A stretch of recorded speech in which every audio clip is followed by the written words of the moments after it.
근데 제가 본래 우리 김진국 목사님에게 메시지를 보내면서 베드로 전서를 라고 보냈어요. 네, 김 목사님이 저에게 다시 답신이 왔습니다. 틀렸습니다. 베드로 후서 같은데 왜 베드로 전서라고 합니까? 제가 찔끔해갖고 틀렸네요. 베드로 후서로 바꿔주세요. 그랬는데 첫 번째는 베드로 전서를 읽었고 지금 자막에는 베드로 후서가 올라와서 베드로 후서를 다시 한번 읽도록 그렇게 하겠습니다. 헌신 예배를 2번 드리는 거예요. 그러니까 성경을 2개 읽었으니까 베드로 후서 1장 16절부터 베드로 후서 1장 16절부터 21절까지 제가 천천히 읽어드릴 테니까 한번 잘 보기를 바랍니다. 베드로 후서 1장 16절 우리 주 예수 그리스도의 능력과 강림하심을 너에게 알게 한 것이 공교히 만든 이야기를 따른 것이 아니요 우리는 그의 크신 위엄을 친히 본 자라. 지극히 큰 영광 중에 이러한 소리가 그에게 나기를 이는 내 사랑하는 아들이요 내 기뻐하는 자라 하실 때에 그가 하나님 아버지께 존귀와 영광을 받으셨느니라. 이 소리는 우리가 그와 함께 거룩한 산에 있을 때 하늘로부터 난 것을 들은 것이라. 또 우리에게는 더 확실한 예언이 있어 어두운 데를 비추는 등불과 같으니 날이 새어 샛별이 너희 마음에 떠오르기까지 너희가 이것을 주의하는 것이 옳으니라. 먼저 알 것은 성경의 모든 예언은 사서로이 풀 것이 아니니 예언은 언제든지 사람의 뜻으로 낸 것이 아니요 오직 성령의 감동하심을 받은 사람들이 하나님께 받아 말한 것임이라. 아멘. 오늘 제가 신약 특강 겸 헌신 예배이기 때문에 헌신에 대해서는 좀 덜 강조하고 신약 특강에 조금 비중을 더 두고 있다는 것을 알면 좋겠습니다.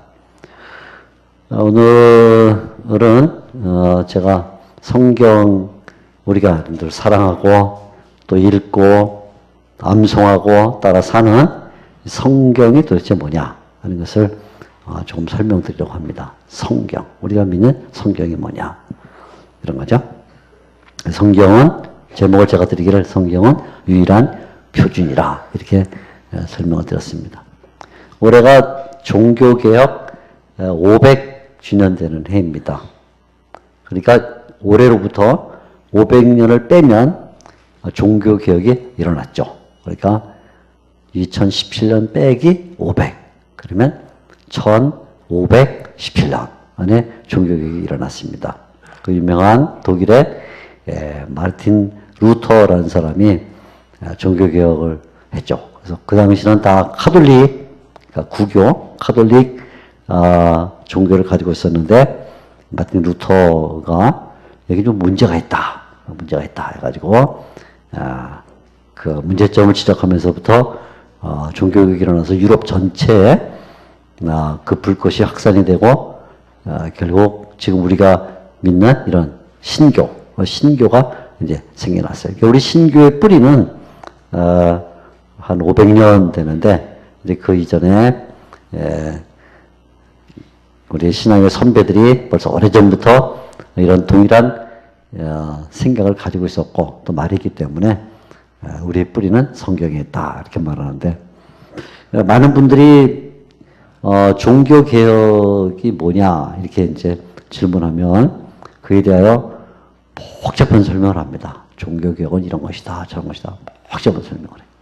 근데 종교개혁은 뭐냐 그러면 아주 쉽게 또 한마디로 설명하면 종교개혁은 성경으로 돌아가자 그것입니다. 한번 따라해 볼까요? 성경으로 돌아가자. 사회전도에만 성경으로 돌아가자. 별로 안 어렵죠? 그죠? 종교개혁이 뭐예요? 성경으로 돌아가자. 그래서 종교개혁. 그러니까 이 말은 바꿔 말하면 종교개혁이 일어나기 전 중세시대 카톨릭이 지배하고 있던 그 시대는 성경으로 안 돌아갔다 그 말이죠. 그죠? 성경으로 안 돌아갔어요. 그럼 어디로 돌아갔을까? 중세시대 카톨릭 신자들 어디로 돌아갔냐면 마리아. 마리아에게로 들었어요. 마리아. 성모 마리아. 그리고 성모 마리아도 그냥 성모 마리아가 아니라 성모 마리아 상. 뭐 청동이나 석고상이나 만들어놓은 거기에. 아니면 어디로 들어가면 옛날 베드로가 가지고 다녔다고 믿어지는 지팡이. 베드로 지팡이에 쪼가리. 그 쪼가리를 만지면 병이 낫고 그 쪼가리를 만지면 만사형통한다. 그래서 어디로 가냐면 베드로가 가지고 다녔을 거라고 생각하는 나무 지팡이의 쪼가리. 아니면 뭐 어떤 사도가 입었던 옷이라고 믿어지는 그 옷에 실 오라기. 그걸 만지면 믿음이 좋아지고 그걸 만지면 병이 낫고 그랬어요. 그러니까 중세 시대의 카톨릭 신도들이 믿은 거는 성경을 믿은 게 아니고 엉뚱한 걸 믿은 거죠. 그리고 또 당시에는 교황이라는 큰 천주교의 세력이 교황이 뭔가 유럽 정치를 이끌어가기 위해서 이런 말하고 저런 말하고 또 이런 명령을 내리고 하면 그런 명령 내린 것을 믿고 그것에 교회가 선다 이렇게 생각하는 교황주의, 신비주의, 뭐 이런 우상주의 그런 것들이 판을 치고 있어서 마틴 루터와 같은 종교개혁자들이 보니까 이거는 잘못됐다. 그래서 우리가 돌아가야 된다. 어디로 돌아가요? 성경으로 돌아가자. 성경으로 돌아갔어요. 그래서 개신교와 구교의 신교와 구교의 근본적 차이는 신교는 성경으로 돌아갈 것이다. 그러니까 우리는 성경을 읽어야 하고 성경을 배워야 하고 성경을 암송해야 되고 성경을 따라 살아야 되고 성경의 모든 걸 걸죠. 그죠? 성경으로 돌아가자 겁니다. 근데 문제는 뭐냐면 이렇게 성경으로 돌아가자 그러는데 많은 분들이 성경이 뭔지를 몰라요. 성경, 자기가 지금 갖고 있는 이 종이로 만든 이 성경. 근데 도대체 성경이 뭐냐? 그러면 그걸 잘 설명을 못해요. 그래서 어떤 분은 옛날에 성경이 지금은 다 이렇게 옆으로 이렇게 쓰여 있지만 옛날 성경은 이렇게 쓰여 있었거든요. 우리 어른들은 생각나죠? 지금 우리가 신식이 돼가고 다 이렇게 된 걸 보지만 옛날에 이렇게 된 걸 봤어요. 이렇게. 근데 어떤 남성분에게 전도를 했습니다. 그래서 어떤 남성분이 기독교란 건 참 특이한 종교구나. 나도 기독교를 좀 믿어봐야겠다 해갖고 목사님을 모셔다가 예배를 드렸어요. 예배를 드렸는데 목사님이 가만 보니까 이분 성경을 한 번도 안 읽어본 것 같아. 그래서 일단 내가 이 성경책을 줄 테니까 여기를 한번 읽어보세요 하고 이렇게 성경책을 열어서 건네주고 읽어보세요. 근데 이렇게 읽었어요. 우희잇 모사 고하 능 내에 임을 내의 목사님이 지금 성경을 읽으라니까요. 저 성경 읽었는데요. 다시 읽어보세요. 이렇게 읽었어요. 우희잇 모사 고하 능 내에 임을 내의 무슨 말이죠? 이분은 성경을 읽어본 적이 없고 성경책은 참 신비한 책이다 이렇게 생각하고 있었기 때문에 세로로 된 성경책을 맨 윗자만 이렇게 옆으로 읽은 거예요. 윗자 옆으로. 맨 윗자만. 이렇게 밑으로 읽어 내려가야 되는데 성경은 아마 불경처럼 무슨 암호로 돼 있을 것이다 생각하고 옆으로 읽었어요. 그러니까 말이 안 되는 거죠.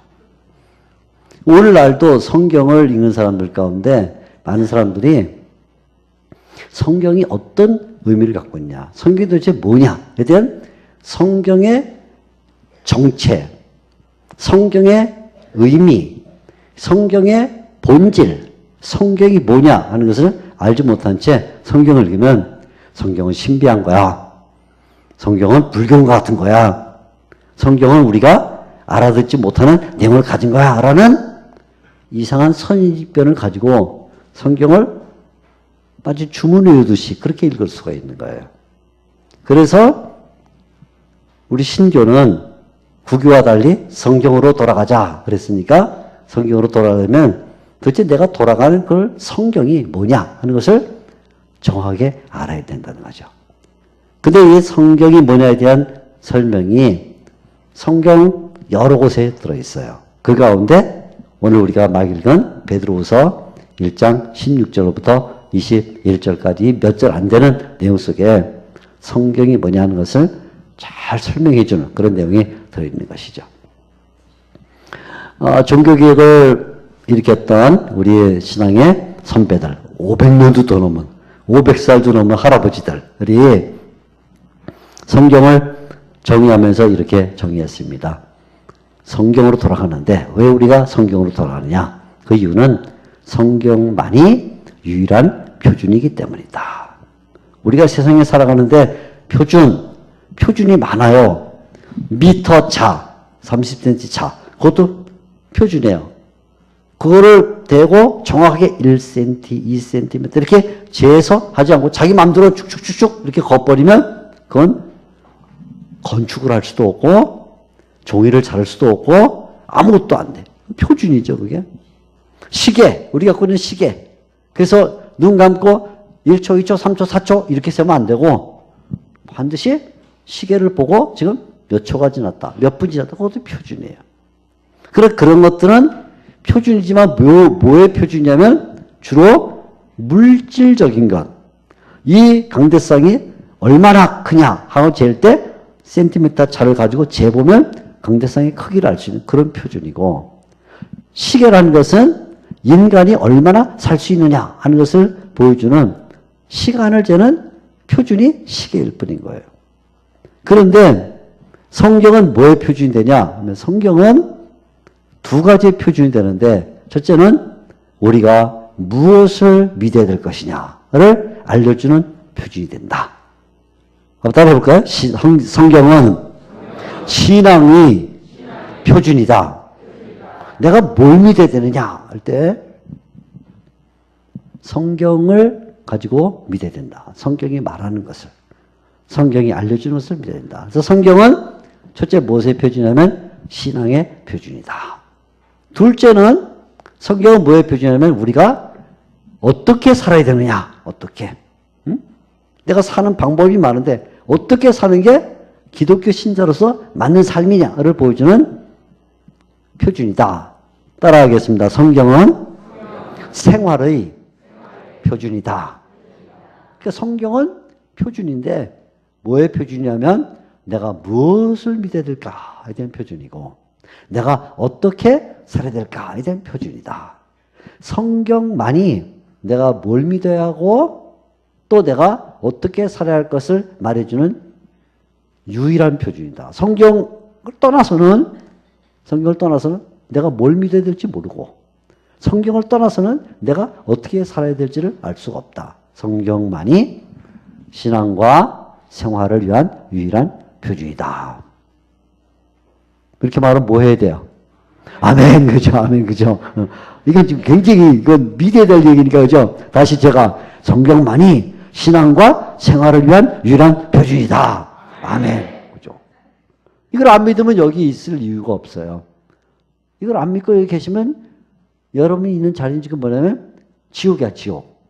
성경만이 유일한 신앙과 생활의 표준이다. 이걸 안 믿는데 여기 와 계시면 진짜 지루한 자리예요. 그죠?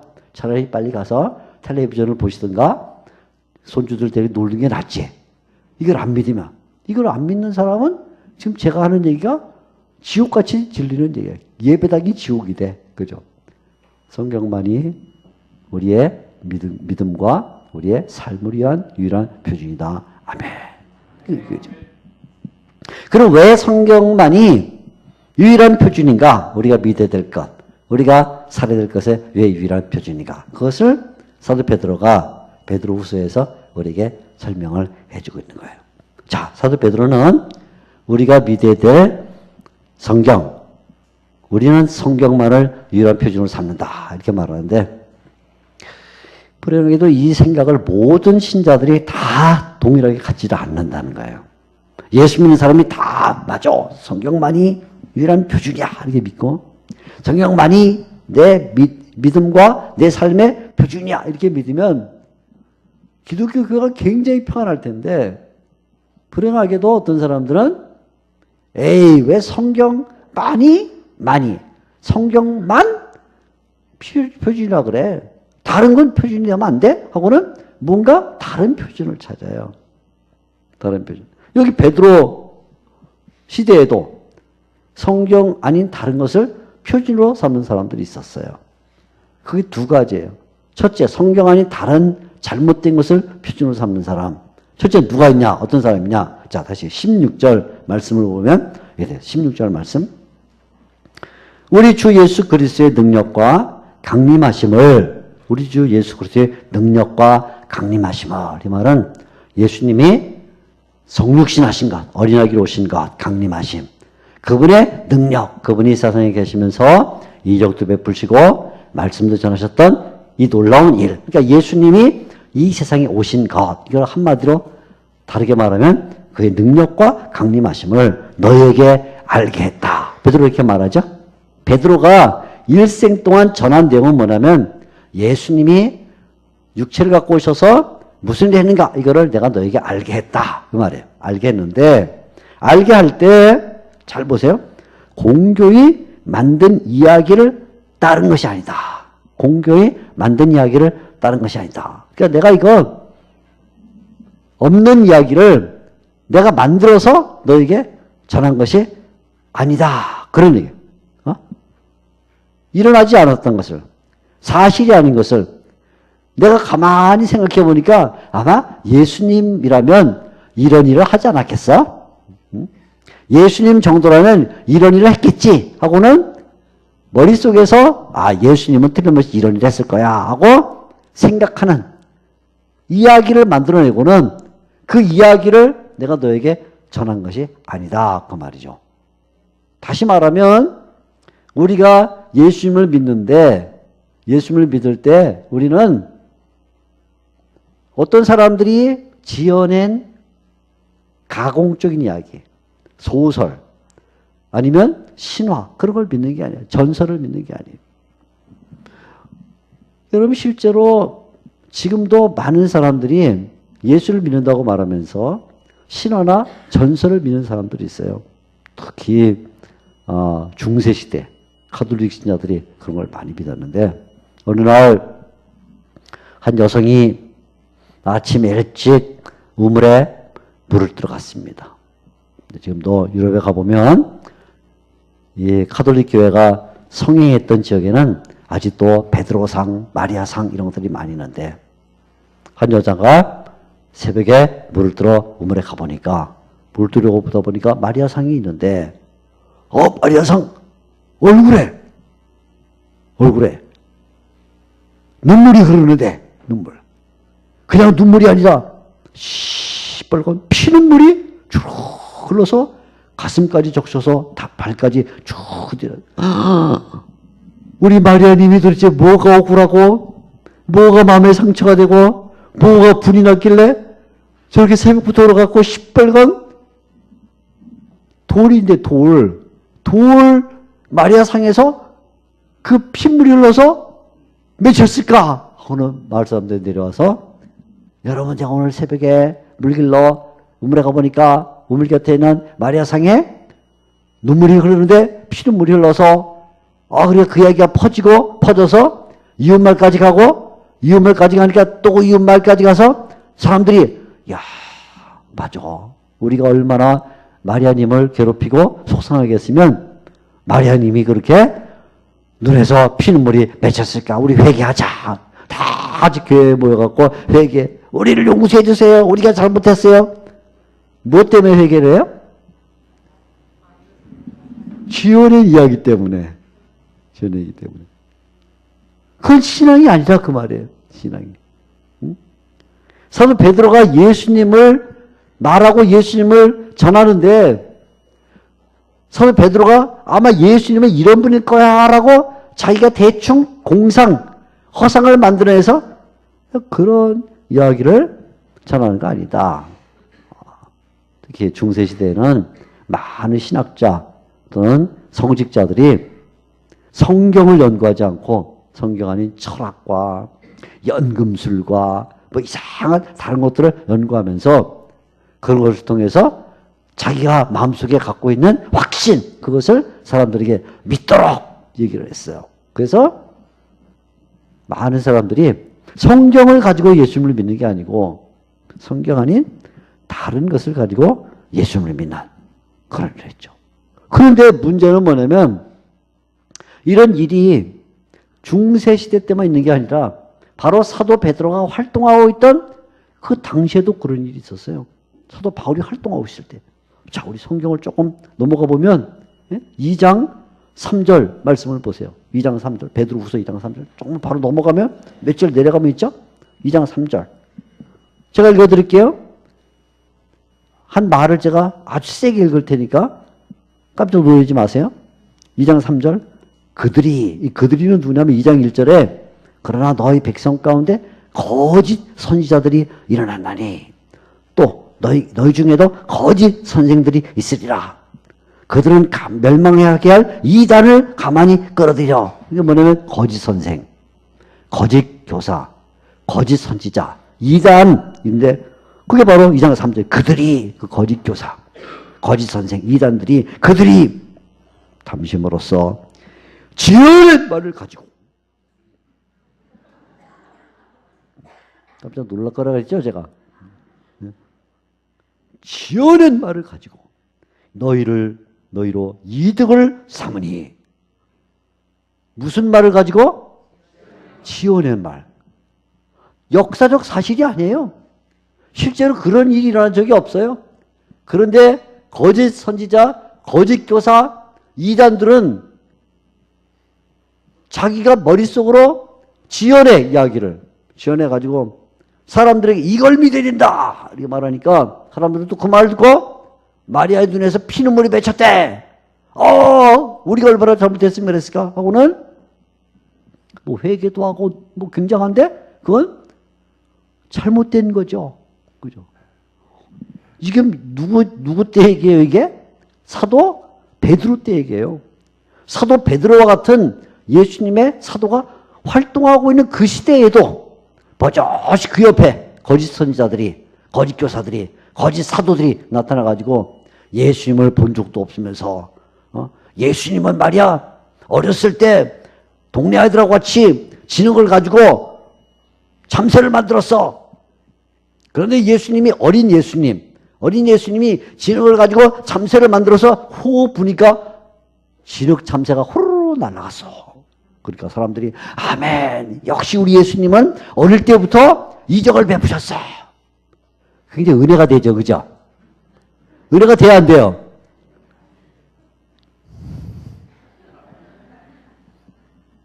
거짓 교사에게 넘어가기는 참 어려운 사람들이에요, 여러분들. 불행하지만. 그런데 중세시대 때는 그런 얘기가 만들어내는 거예요. 성경이 없잖아요. 그죠? 예수님이 어렸을 때 진흙 갖고 놀았다. 성경에 있어요, 없어요? 예수님이 어렸을 때 진흙 가지고 참새를 만들었다. 있어요, 없어요? 그 만든 참새를 호 불었다. 있어요, 없어요? 그 진흙 참새가 날아갔다. 있어요, 없어요? 없죠. 그런데 은혜가 되잖아요. 은혜. 야, 예수님은 어릴 때부터 벌써 진흙을 갖고 놀시면 진흙을 참새로 빚어서 호 날아갔다. 와, 역시 예수님은 나 그 예수님 믿을 거야. 그건 잘못이야. 지어낸 말이다. 지어낸 말. 예수님을 낳은 마리아는 죽지 않고 마치 엘리야가 하늘에 승천한 것처럼 어느 날 마리아도 헐헐 날아서 하늘나라에 갔다. 아멘. 야, 역시 마리아 예수님의 어머니니까 그렇지. 예수님의 어머니가 죽으면 안 되지. 예수님의 어머니는 홀로 날아서 저 하늘나라에 가서 예수님 오른편에 계시니까 예수님한테 직접 기도하면 예수님이 화낼지 모르지만 성모 마리아 그래도 여자니까 우리가 그분한테 기도하면 그분이 우리 기도를 듣고 예수님한테 아들 예수야 저 기도 들어줘라. 예수님 할 수 없이 들어줘야겠네. 은혜가 되죠? 안 돼요? 여러분은 이단에게 넘어가기 참 나쁜 성질을 갖고 있는 사람들이에요. 야, 뭐 중세시대 때 마리아가 선녀처럼 하늘로 올라가서 하나님 보좌 옆에 앉아 계시다. 다 지어낸 이야기. 지어낸 이야기. 근데 우리는 그걸 믿는 게 아니란 말이에요. 우리는 뭘 믿어요? 우리는 성경을 믿는 거예요.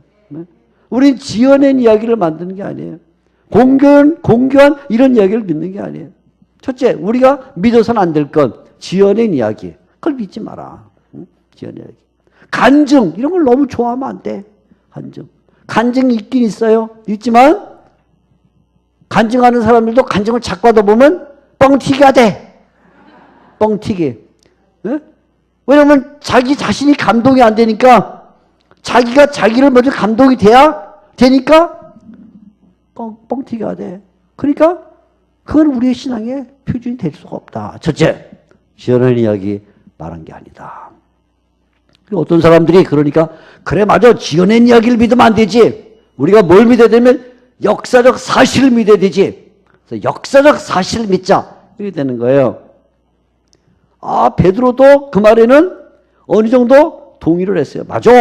그래 우리가 머릿속에서 만들어낸 이야기를 믿으면 안 되고 우리는 실제 있었던 일을 믿어야 된다. 그래 그거는 맞는 말이다.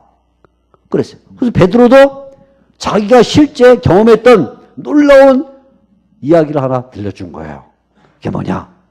내가 예수님 모시고 야고보 요한과 함께 변화산에 올라갔을 때 예수님이 용모가 변화가 되고 처럼 변하고 막 그 옷이 세탁소에서 빨아도 하얄 수 없는 그런 놀라운 하얀 옷으로 변하고 그럼 뭐냐? 하늘에서부터 소리가 나기를 이는 내 사랑하는 아이들아 너희들은 그의 말을 들으라 하는 소리도 들었고 눈으로 예수님의 모양이 바뀌는 것도 봤고 그죠?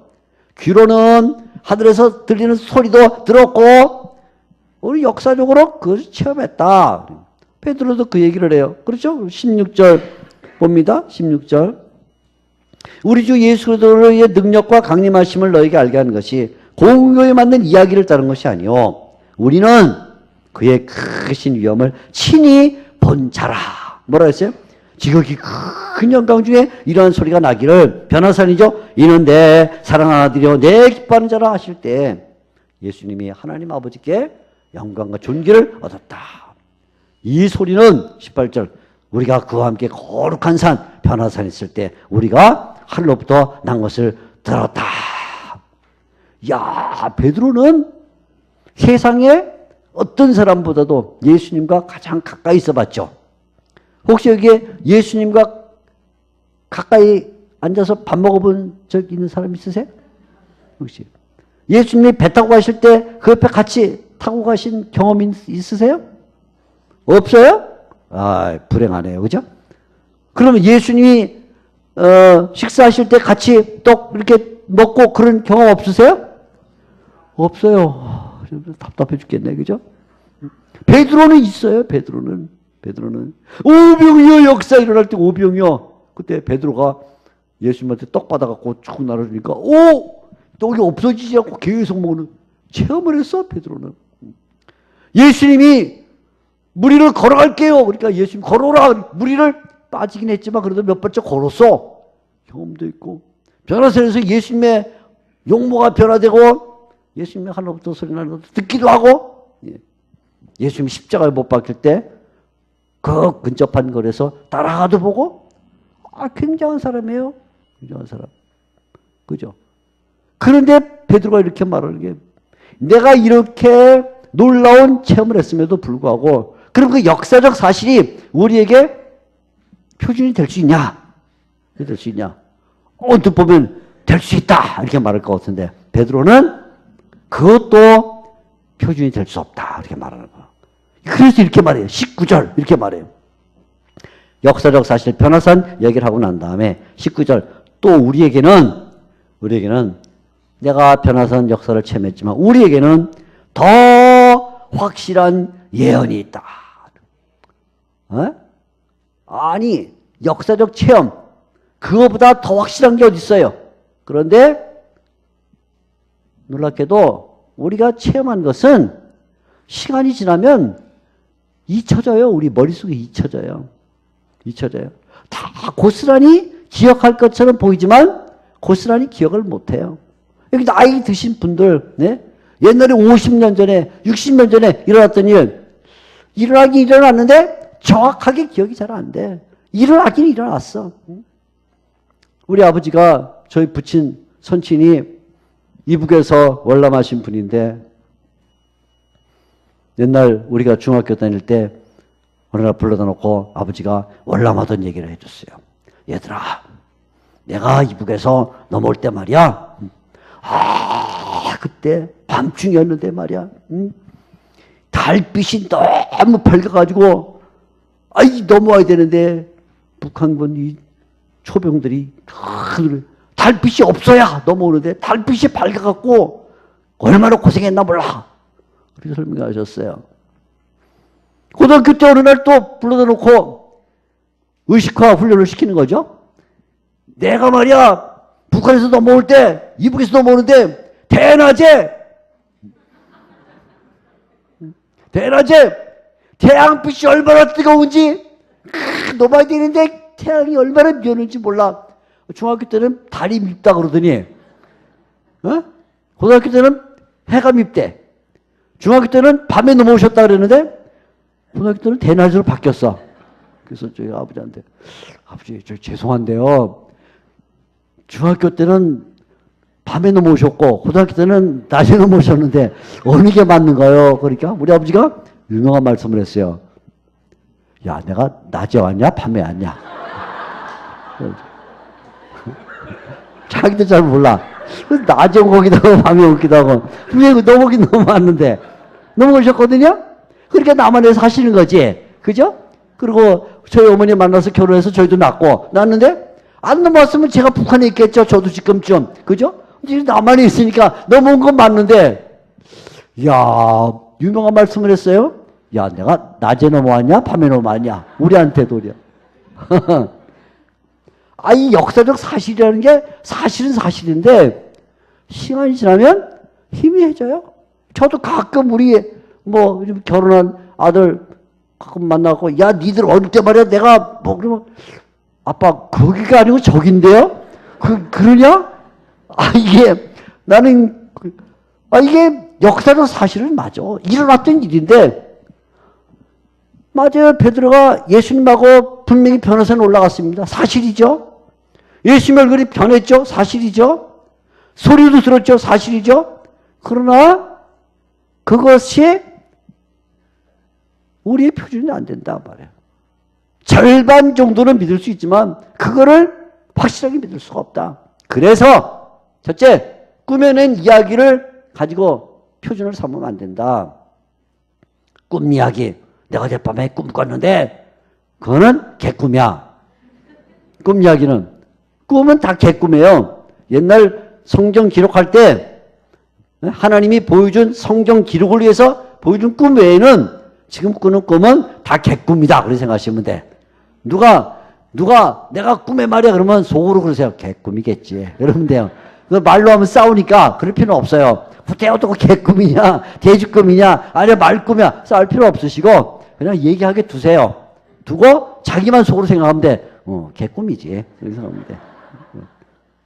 그걸 믿으면 안 돼요. 우리는. 그리고 역사적으로 내가 체험했어. 내가 옛날 처음 예수 믿을 때 뭔가 이상한 일이 있었다. 그걸 우리는 믿는 거 아니에요. 그건 사실이지만 그건 그냥 그걸로 끝난 거예요. 그래서 베드로가 말하기를 우리는 지어낸 얘기 또는 역사적 사실 그게 우리한테 확실한 게 아니다. 우리한테는 더 확실한 예언이 있다. 1장 19절 이런 말하죠. 우리에게는 더 확실한 예언이 있다. 이 예언이 뭐냐? 20절에 말하죠. 먼저 할 것은 성경의 모든 예언. 성경. 우리가 확실하게 유일하게 믿어야 될 신앙의 표준과 생활의 표준은 뭐다? 성경이다. 따라합시다. 성경으로 돌아가자. 이야기로 돌아가면 안 돼요. 역사적인 사실로 돌아가도 안 돼요. 체험을 믿으면 안 돼요.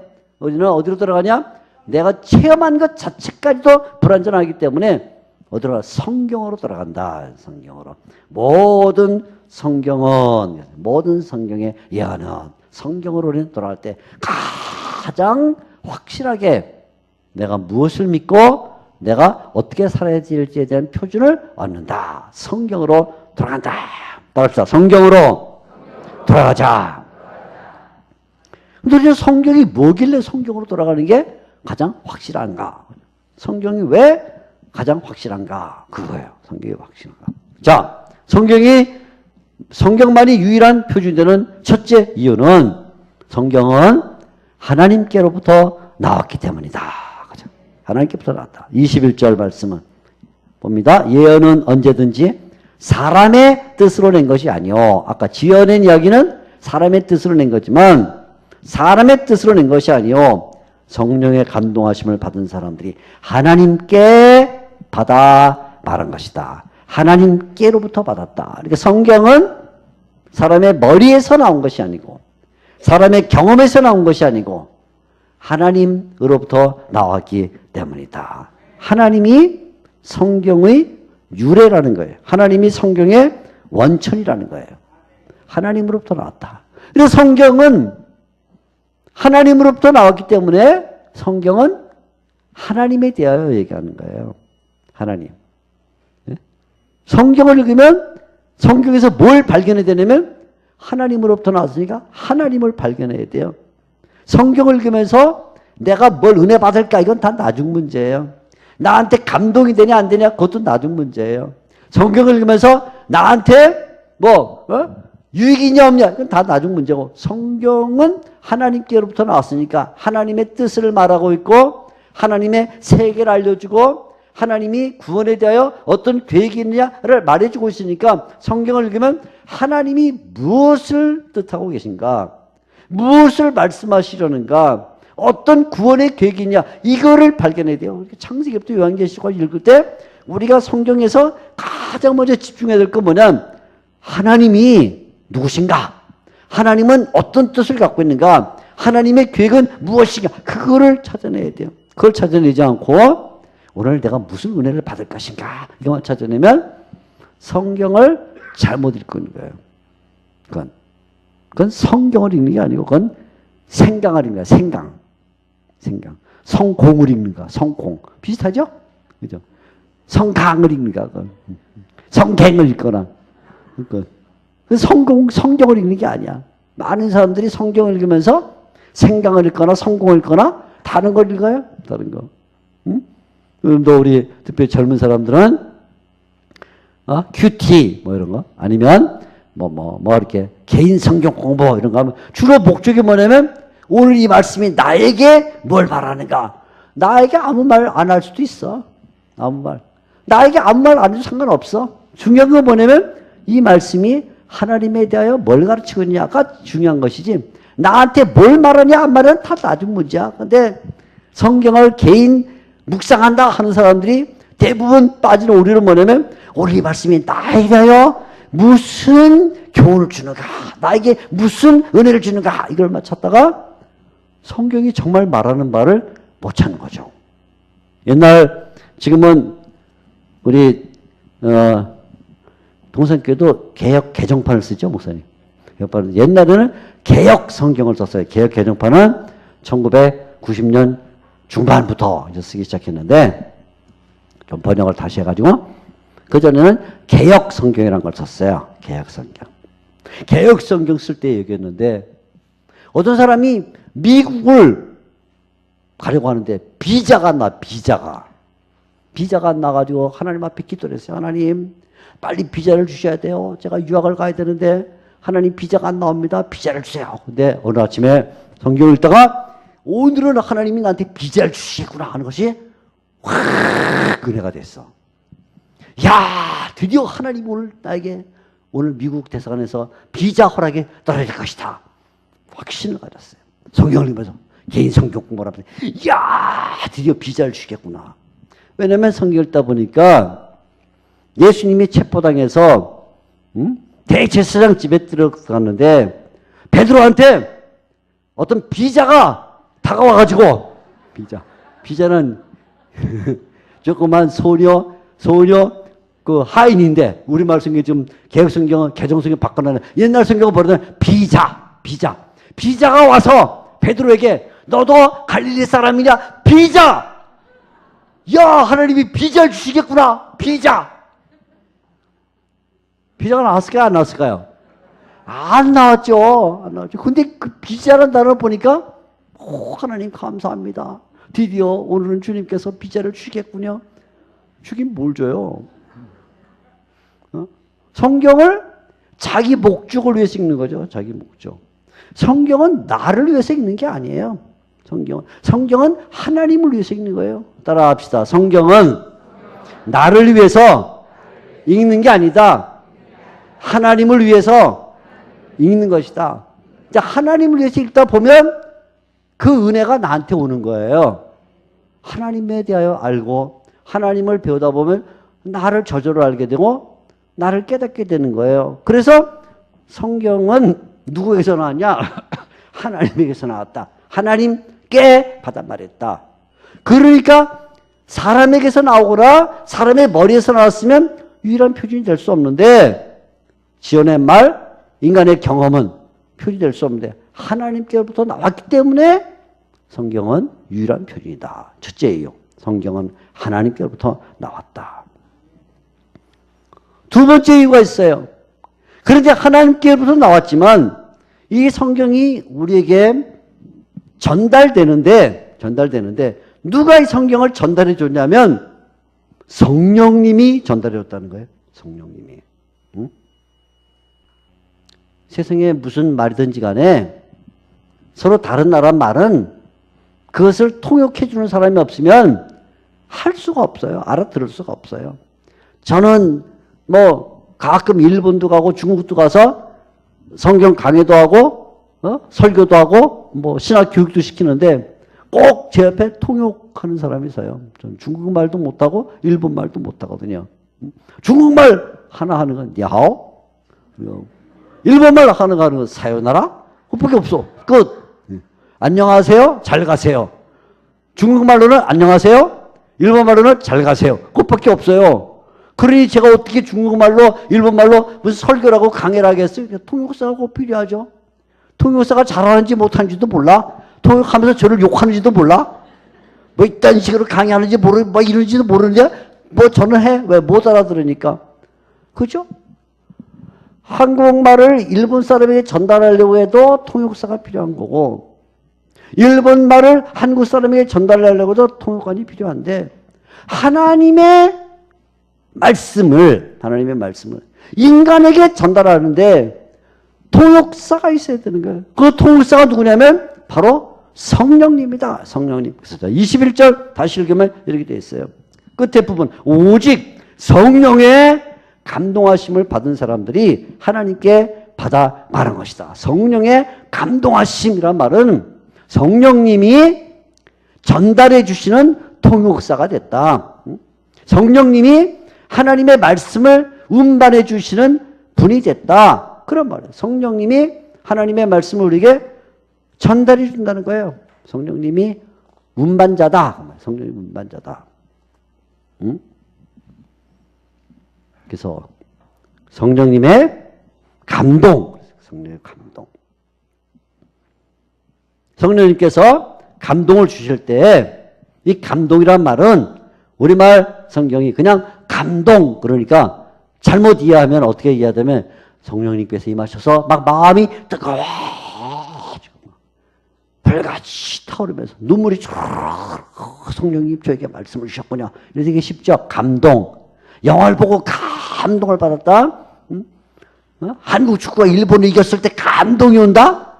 이런 감동 이렇게 이해되기 쉽지만 이 감동이란 말은 그런 뜻이 아니에요. 왜?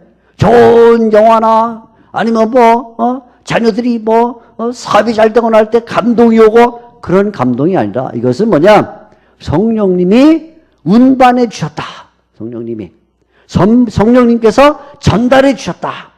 성령님께서 가져다 주셨다. 그런 말이에요. 성령님이 가져다 주셔서 이 말씀이 우리에게 오게 됐다. 그런 말이에요. 그래서 성령님은 마치 뭐 같으냐면 하나님의 말씀을 전달해 주는 운전사와 같은 그런 역할을 하는 거예요. 운전사.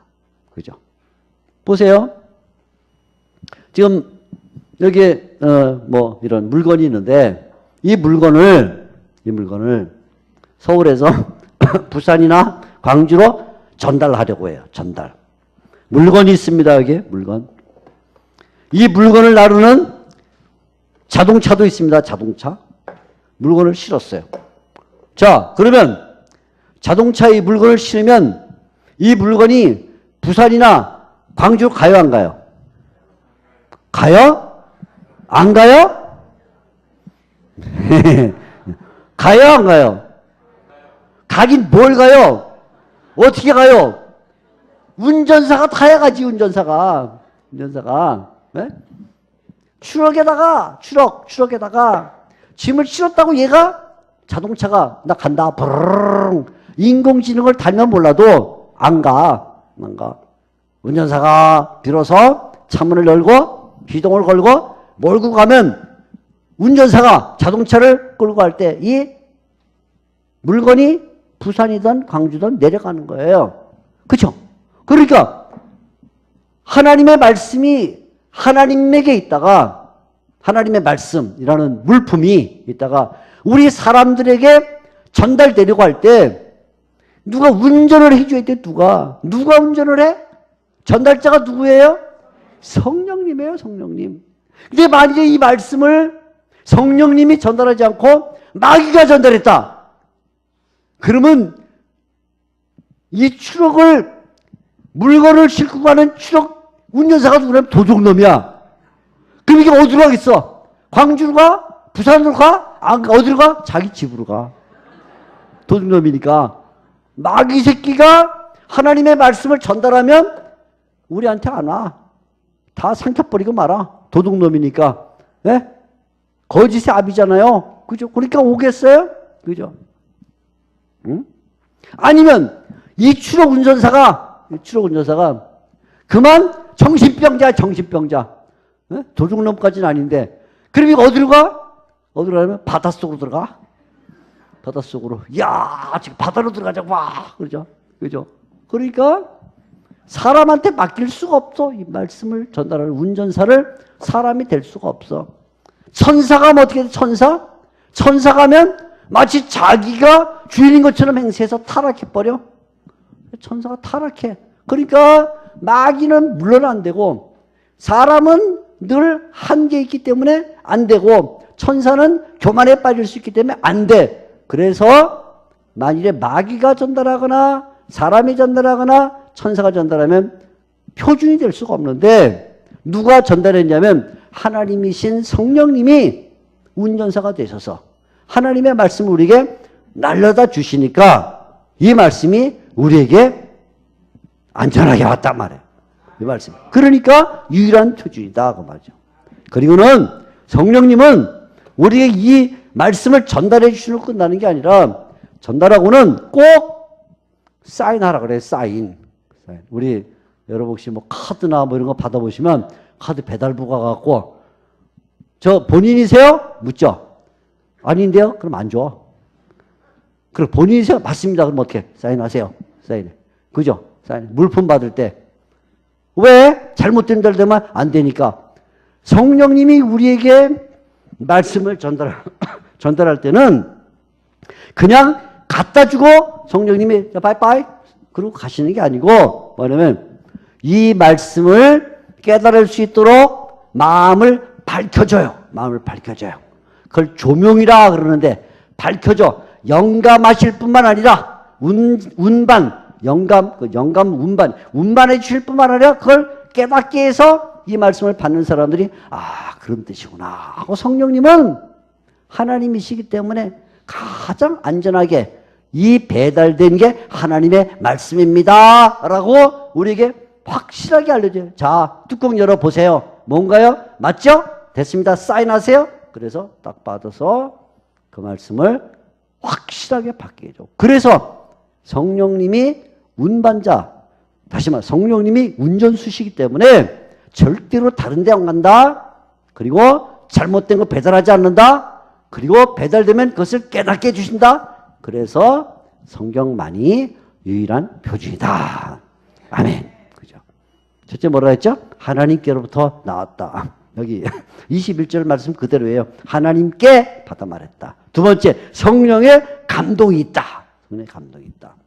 세 번째는, 그런데 이 말씀은 하나님께로부터 나왔고 성령님이 운전사가 돼서 갖다 주시는데, 이 말씀을 누구에게 전달하겠냐 하면 사람들이 말하겠다. 사람들이. 보세요. 자, 21절. 오직 성령의 감동하심을 받은 사람들이 하나님께 받아 말한 것이다. 만일에 성령님께서 오셔가지고 우리에게 물품을 전달하시는데 성령님만 오셨다. 그러면 이 물품은 우리가 받을 수가 없어요. 무슨 뜻인지 알 수가 없어요. 그래서 성령님은 꼭 이 말씀을 전달해 줄 때는 누구를 도구로 삼냐면 사람을 도구로 삼아요. 만일에 제가 이 물품을 오늘 부산이나 광주에 있는 우리 친구한테 가져다 줘야겠다 하고는 내가 갖다 줘야지. 그래, 내가 직접 갖다 줘야 그래도 안심이 된다. 받는 사람도 그래, 목사님이 직접 갖고 와야 안심이 돼. 그래서 제가 알았어, 내가 갈게. 에이, 내가 바쁘지만 어떻게 안식년이니까 할 수 없이 내가 가야겠네. 오늘 가는데 걸어가. 제가 부산까지. 그래, 가져갈게. 그래, 하루 이틀 3일 남일 광주까지 하루 이틀 3일. 언제 전달이 되겠어요, 그죠? 그래서 성령님은 추럭을 사용하시니까 추럭 운전사가 되셔서 추럭을 사용하는데, 추럭이 뭐냐면 사람이야. 성경을 기록한 사람. 구약에는 모세, 신약에는 바울, 이런 사람들을 사용해서 성경을 전달하는데, 이 사용한 추럭이 고장난 추럭이 아니에요. 왜? 천년된 추럭이 아니에요. 썩고 펑크난 추럭이 아니라 아주 엔진이 좋고 잘 달리는, 바퀴가 쌩쌩한, 모세와 같은, 바울과 같은, 정말 인간 가운데도 참 걸출한 그런 도구를 사용해서 이 말씀을 전달해 주니까, 이거 내가 가지고 몇 날 며칠을 걸어서 목적지에 가는 게 아니고 쫙 달려가는 좋은 수단, 좋은 도구를 타고 쫙 가니까 이 말씀이 안전하게 딱 우리한테 전달되겠다. 그래서 누가 말했냐면 사람들이 말했던 거예요. 사람들이. 네? 바울과 모세와 이사야와 마태와 요한과 예레미야와 이런 하나님의 뜻을 잘 알고 하나님께서 은혜를 베풀어 주신 바로 이 신형 엔진과 가장 좋은 성능을 갖고 있는 추럭, 도구를 사용해서 전달해 주니까 이 말씀이 우리에게 유일한 표준이다. 만일에 철학자, 칸트나, 아니면 소설가, 도스토옙스키나, 아니면 무슨 시인, 괴테나 이런 사람이 있었다면, 그건 믿을 수가 없죠. 그런데 하나님께서 사용하는 모세와 바울과 같은 사람들이 전달했기 때문에 이 말씀은 우리에게 유일한 표준이 된다. 성경을 읽게 되면 그 성경 가운데 하나님이 말씀하려는 뜻이 들어있다. 구원의 도리가 확실하게 드러나서 성경을 읽으면 내가 본래 죄인이었는데 전능하신 하나님께서 세계를 만드시기 전 창세전에 나를 벌써 예정해 두시고, 그리고 나는 그 예정을 따라 하나님의 아들 예수님을 십자가에 못 박아서 그 은혜로 내가 거저 구원을 받기 위해서, 지금은 본래 죽을 수밖에 없는 죄인들이었는데 하나님의 은혜 가운데 이렇게 교회에 앉아 성도들과 함께 찬송을 부르면서 하나님의 말씀을 듣는 영광의 자리에 들어오게 됐구나. 뭘 통해서 하냐면 성경을 통해서 한다 하죠. 성경을 통해서. 성경을 그래서 읽고 성경을 배워야 되는 거죠. 성경만이 유일한 표준이다. 왜? 하나님으로부터 나왔기 때문에. 성령님이 전달해 주기 때문에. 하나님이 사랑하는 사람들을 도구로 사용했기 때문에 성경만이 유일한 표준이다. 사람이 만든 이야기 또는 사람이 경험한 체험이 아니다. 그래서 우리는 어디로 들어가야 돼요? 처음이겠죠. 어디로 들어가요? 따라합시다. 성경으로 돌아가자. 그 성경을 그래서 어떻게 해야 될까요? 성경을 벽장 속에 잘 가둬 놓고 이 귀한 성경, 그죠? 이 귀한 성경을 때 묻으면 안 되니까 비닐에 싸고 봉지에 집어넣고 그 다음에 다시 또 하나 봉지 집어넣고 벽장 속에 가두고 딴 사람이 훔쳐가지 못하도록 거기다가 자물쇠를 채워놓고 다 가도록 마음속에 나는 굉장히 좋은 성경책을 가지고 있어. 그럼 되겠죠? 어떻게 돼요? 성경을 자꾸 읽는데 성경을 더럽히지 말고 성경 때 묻으면 안 되니까 커피가 흘러지거나 아니면 때 묻으면 안 되니까 가능하면 멀리 서서 잘 글씨가 안 들어오지만 때 묻으면 안 되니까 멀리 서서 읽긴 읽지만 이렇게 손으로 읽지 말고 장갑 꼭 끼고 이렇게 넘길 때도 이렇게 깨끗이 넘기고 그래야 되겠죠? 그러면 성경 좋아 내가 이제부터 성경을 읽을까 하고는 볼펜으로 긋고 연필로 적고 형광펜을 긋고 색연필을 그어서 막 너무 많이 읽어갖고 찢어지고 실밥이 터지고 그래야 되겠죠?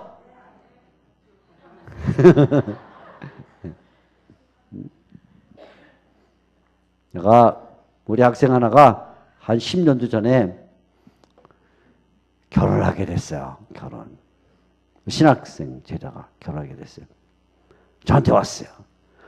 교수님, 저 이제 자매를 한 명 사귀기 시작했어요. 그런데 결혼해야 될지 안 해야 될지 아직도 고민이에요. 그래? 뭐가 그렇게 고민이야? 이 자매가 좀 성격이 지저분한 것 같아요. 아이고, 그래서 그렇지. 사모가 될 사람이 성격이 지저분하면 안 되지. 왜? 그러니까 아이고 우연히 그 자매 성경책을 봤는데요. 겉장이 없어요. 성경책 겉장. 그러고는 다 접히고 뭐 그냥 막 실밥이 다 터지고 성격이 진짜 지저분한가 봐요. 그래서 제가 그랬어요. 한번 자매한테 하루만 빌려달라 그래서 나 한번 보여줘라. 내가 보고 평가를 내리마. 그래갖고 이 형제가 성경책을 하루 빌려왔어요. 저한테 빌려왔습니다. 교수님 이거예요. 이거 보세요. 겉장도 없죠? 다 찢어졌죠? 막 여기다 막 걷죠? 막 커피가 묻었는지 막 알록달록하고 막 진짜 막 여기 긋고 저기 긋고 했는데 성격이 완전히 개차반인 것 같아. 그 제가 얘기했어요. 야 아무래도 이 자매하고 빨리 결혼해야겠다. 그 형제가 왜요? 임마 성경을 이렇게 열심히 읽는 자매를 놓치면 넌 멍청이야 임마. 당장에 내일이라도 결혼해. 볼 거 없어. 결혼해갖고 지금 아들 딸 낳고 잘 사는데 아주 훌륭한 산모예요. 정말 성경을 얼마나 사랑하는지. 성경은 깨끗하면 안 돼. 따라합시다. 성경은 깨끗하면 안 된다. 자기 성경을 한번 보세요. 얼마나 깨끗한가. 깨끗하죠? 아유 깨끗해라. 정말 깨끗하네. 난 진짜 50년을 썼는데 성격이 정말 깨끗한 성격인가 봐. 하나도 더럽혀지지 않아서 깨끗하다. 네? 성경은 겉장이 있으면 안 돼. 겉장. 야 나는 100년 썼는데도 겉장이 있어. 정말 나는 성경을 아끼는 성격인가 봐. 응? 성경은 얼룩지면 안 돼. 커피가 쏟아지거나 차를 마실 때 절대로 하면 안 되니까 야, 난 정말 이렇게 성경을 모서리도 하나 구겨진 게 없는 거 보면 나는 정말 참 성격이 질서 정연한 성격인가 봐. 그건 회개해야 돼. 다 회개해야 돼. 성경책 겉장 있는 사람. 저 겉장 있어요 없어요? 제 성경책. 겉장 있죠? 이 겉장은 본래의 성경책 겉장이 아니에요. 이거. 네? 떨어져서요. 성경책 겉장이 제가 비싼 돈을 주고 이건 떨어지지 말라고 돼지 가죽 비싼 돈을 주고 특별히 성경 고치는 사람한테 보내가지고 제가 주문했어요. 이게 만일에 10년 내에 떨어지면 돈 환불해라. 절대로 떨어지지 않게 해라. 지금 이거 한 3년 썼는데 아직도 멀쩡해. 본래는 이 성경 가죽이 아니었어요. 저도 다 떨어졌어요. 실밥이 다 터진 거 그 사람한테 보내고 다 수리하고 여기 줄도 2개 있었는데 4개로 만들어 4개 집어넣고 다 만들었어요. 왜 성경은 우리의 믿음과 삶의 유일한 표준이기 때문에 우리가 꾸준히 성경을 읽고 암송하고 배우고 그래야 된다. 성경이 더러울수록 좋은 신자다. 좀 말이 이상하죠, 그죠? 따라해보세요. 성경이 더러울수록 좋은 신자다. 또 따라해보세요. 크게 하세요. 성경이 세게 성경이 깨끗할수록 나쁜 신자다. 성경이 유일한 표준이가 성경에다 많이 크고 목사님이 설교하면 받아 적고 성경에다 성경 그래서 좋은 신자가 돼야 돼요. 오늘 제가 그러던데 제 사회전대 헌신 제 사회전대는 다음 주에 시험 볼 겁니다. 알겠죠? 잘 알았나? 목사님 통해서 시험 문제 보낼 테니까 답해갖고 저한테 보이시면 탈락한 사람은 오여전대로 가지고 합격한 사람은 남고 알겠죠? 긴장이 되죠? 오빠 저 사회전대를 사랑하는데 딴 데로 가면 안 되지. 그러니까 잘해가지고 예. 성경을 많이 읽고 배우는 좋은 신자들이 되기를 바랍니다. 기도하겠습니다. 하나님 아버지 오늘 제 사회전도회 헌신예배 겸 또 성경 신약성경 특강을 했습니다. 성경이 유일한 표준이다 하는 것을 잘 알고 앞으로 성경을 읽고 배우고 익혀서 하나님 나라에 적합한 신자들로 만들어 주시옵소서. 예수님의 이름으로 기도합나이다. 아멘. 감사합니다.